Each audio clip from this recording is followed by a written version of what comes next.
can be used from newborn up to 3 years old. And then, up to 6 different positions siya. So first, tela lang siya. There's no hardware. Walang any buckle straps, velcros, nothing to hurt the baby's skin. So you just wear it like a scarf.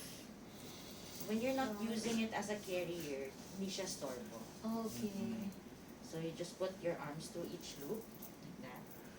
So it will form an X here and an X at the back.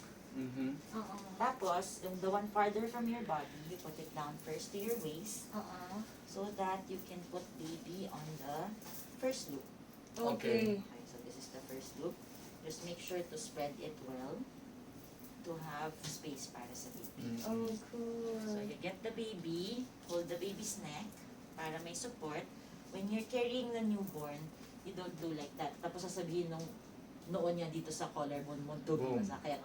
So what you do is, lalapit ka, dikit mo siya sa'yo, that's the time na tatid ka. Oh, cool. Okay.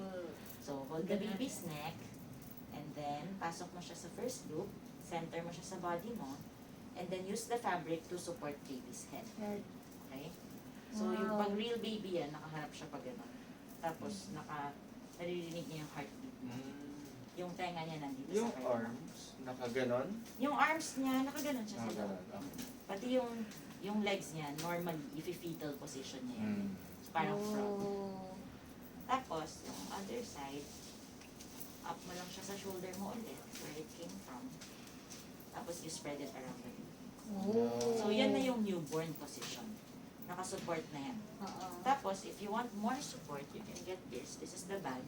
Pag in-invert mo siya, it becomes the sash. No!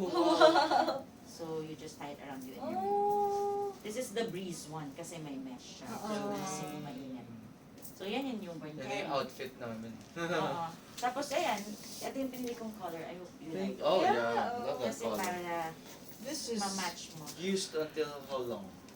The position changes as baby grows. So, habang lumalaki si baby, nagbabago kayo ng position hanggang mga 2 years old pwede. Wow. We have to research on that. Oo. May manual naman yan sa loob and sa YouTube. Maraming videos.